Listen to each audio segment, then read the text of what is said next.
メジャー翻訳速報。こんにちは。メジャー翻訳速報。海外の反応へようこそ。 NLCS マッチとなるメッツとの4連戦初戦、ドジャースは延長10回の末に3対4で惜敗となりました。大谷翔平選手がメジャー最多タイとなる23号ホームランを放ち、7回に2対1として反撃の罵りを上げましたが、ダスティン・メイ投手は6回2失点の好投も勝利に結びつかず、10回表にタナー・スコットが2失点を喫し、最後は1、2塁のチャンスで同点に追いつけませんでした。試合後の現地放送を翻訳してお届けいたします。 Hello, welcome to Access Sportsnet Dodgers. John Hartzing here alongside Jerry Hairston Jr., Nomar Garciaparra, the first of four in this NLCS rematch between the Dodgers and the Mets. The Dodgers fall in 10 innings. A lot of late dramatics in this game. The Dodgers able to tie it in the bottom of the ninth against Edwin Diaz, who's really been lights out for the better part of really more than a month, Jerry. But in the top of the 10th inning, the Mets get two. Dodgers answer with one. They still had first and second, nobody out, just not able to get at least that time run in. Yeah, listen, first and foremost, Dustin May really pitched a well ball game against a really good Mets team. Once again, we knew coming in, the Mets playing great baseball. Their pitching staff has been outstanding. They did a good job kind of stifling this Dodger offense. Dodgers had their opportunities, just fell short.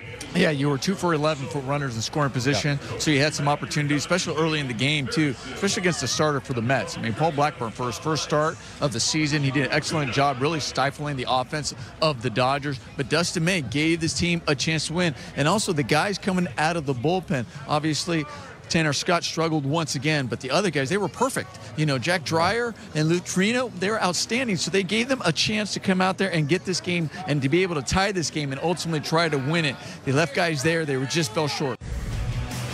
Carl's Jr. moment of the game, Jerry, and is Shohei Otani with home run number 23 on the season, tying him for the Major League lead. He's going to get a breaking ball center cut, and the Big Show does not miss it. Light tower power. We talk about hitting a ball into the night.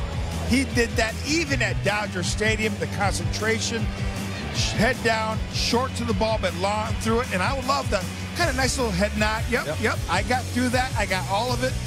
It's a good feeling. You know, he hit it a long way. The ball wasn't carrying much once it turned into nighttime tonight, and the temperatures really cooled off.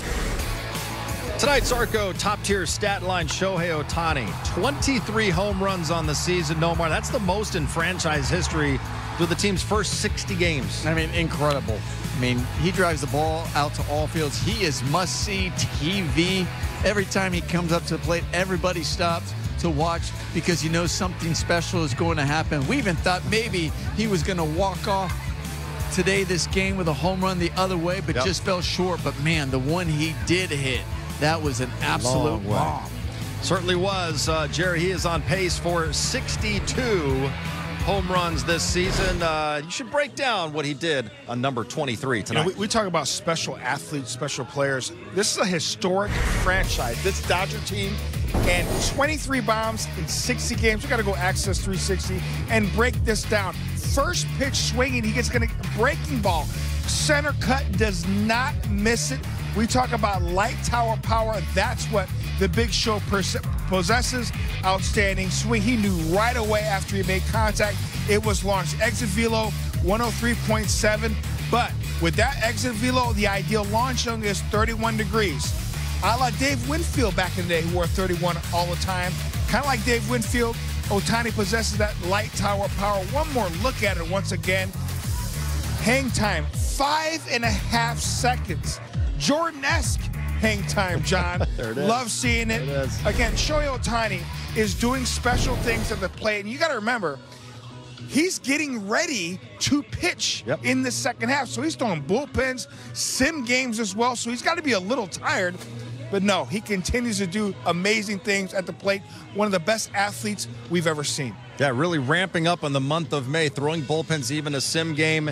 And all he did was hit 15 home runs in the month, which tied a franchise record for most home runs in a calendar month for the Dodgers. Now taken 3 out of 4 from the Dodgers so far this season. A lot to get to in this game. We'll get back out to the West Coast right now, get a look at our notes, and that's how we'll get it going. The Mets wasted no time jumping in front of the Dodgers. 2 pitches into the game. That's Francisco Lindor, and that is not coming back. His 6th leadoff home run of the season, 402 217 feet. The Mets had a very quick 1-0 lead. They then extended the lead in the 5th inning. Brandon Nimmo drills one to the gap out there in right center. It bounces over the wall. A ground rule double. It scores Jeff McNeil.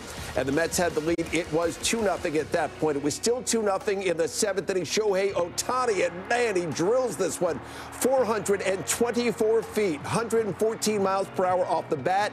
And it got the Dodgers back within 2-1. Los Angeles then had first and third, one out, bottom of the 9th inning. Otani goes the opposite way. Nimmo just in front of the wall makes the catch. Sac fly. Tommy Edman scores, and the game was tied at 2. The Mets then got 2 in the 10th inning.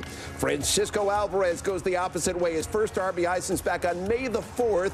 Scores Acuna to put the Mets back in front. Lindor then made it a 4-2 game with an RBI single, and they needed that because the Dodgers cut it to 4-3. In the bottom of the 10th inning, the tying run down at third, but Jose Butto getting Edman to ground right back to him, and the Mets survive. They get the win in the opening game of this series. 4-3 is the final. So as I said at the outset, the Mets, they did bend there, but they didn't break it again. That's 3 out of 4 for the Mets over the Dodgers this season. I think this was a great start to this road trip. Before that Otani at bat, you came out and had a pretty extensive meeting with everybody, not just Diaz. What were you trying to get across there? I was just trying to go through pretty much every scenario, where the infielders, whether we want to throw through, what we were going to do with the ball, if it was hit in the infield with a plus runner at the plate, obviously, telling Diaz, the base was still open, but, you like your chances with Diaz there. So there was a lot of scenarios there that I was going through, and that's what I meant the mound visit. Did you not play double play that just because he's so fast?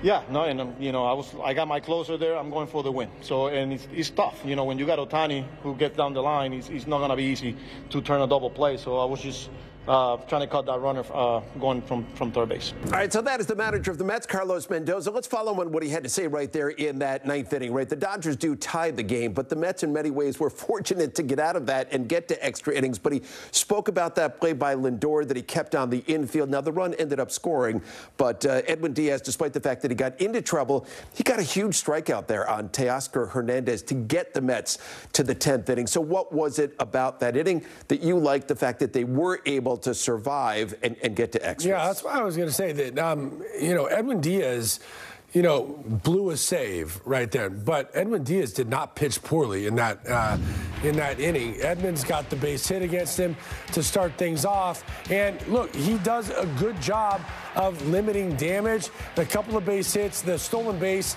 is something that, he just is very vulnerable for. And then this ball up the middle right here, Lindor makes a fantastic play, and you can't get the runner going down the line, then the sac fly, which that's a pitch right there that he probably wishes he had back. It's in the low part of the strike zone, which he probably wanted to try to elevate against Shohei. But look, when he's in those situations, he finds the ways to come through.